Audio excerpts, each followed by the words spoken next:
The piercing wind whipped against Greta's face as she stood atop a windswept glacier in the Arctic, a vast expanse of icy beauty now scarred by the ominous effects of climate change. Below, the once pristine white stretched into a canvas of grey, streaked with the black veins of exposed rock, a chilling testament to the vanishing ice.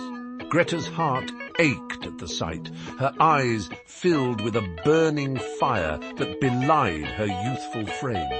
This wasn't just a changing landscape, it was betrayal, a broken promise by the generation before her. For years she had fought, her voice rising above the din of denial and apathy, demanding action. She had rallied millions, inspired countless marches, and stared down world leaders, her gaze unwavering, her message clear. Our house is on fire! But the fire raged on. The warnings, the dire predictions seemed to fall on deaf ears. The powerful continued their games, prioritizing wealth and comfort over the future of the planet. As the ice beneath her feet creaked ominously, Greta knew she couldn't rely on words alone. Taking a deep breath, she looked towards the horizon where a lone sailboat bobbed against the choppy waves. It was her vessel, a small but determined craft named Hope. With renewed resolve, she turned and began her descent, the glacier groaning under her feet like a wounded beast.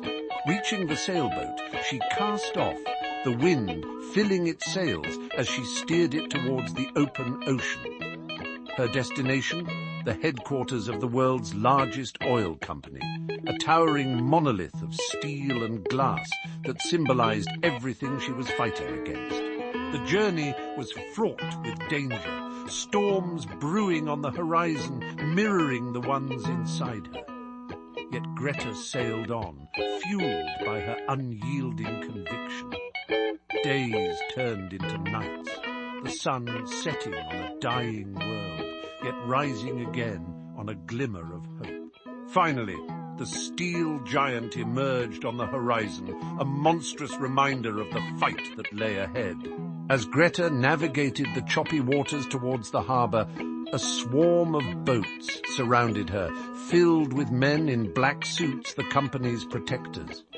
But their numbers were no match for the millions who stood behind her, unseen but connected by the invisible threads of the internet, their hearts beating in unison with hers. "Turn back!" the men shouted, their voices amplified by loudspeakers. "You are trespassing!" Greta stood at the helm, her voice cutting through the air like a knife. "I won't turn back until you do, until you stop poisoning our planet, until you stop stealing our future." Her words resonated across the water, reaching the ears of the men and the millions watching online. A silence fell, broken only by the lapping of the waves. Then, one by one, the men in the boats lowered their arms, their eyes filled with a mix of shame and fear. They had seen the passion in Greta's eyes, the unwavering strength in her voice. They had seen the millions standing with her, a tide of change they could no longer hold back. A single boat broke away from the formation, approaching Greta's sailboat. A man stood at the helm, his face etched with worry and a hint of respect. "We've heard you," he said, his voice barely a whisper. "We're ready to change." Tears streamed down Greta's face, a mixture of relief and the exhaustion of years of tireless struggle.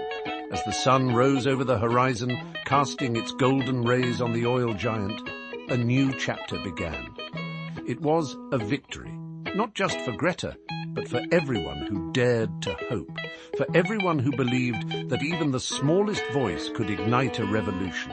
The fight was far from over. The glaciers would take decades to recover, but with hope as their compass and Greta as their captain, they set sail towards a future where the Earth could breathe again.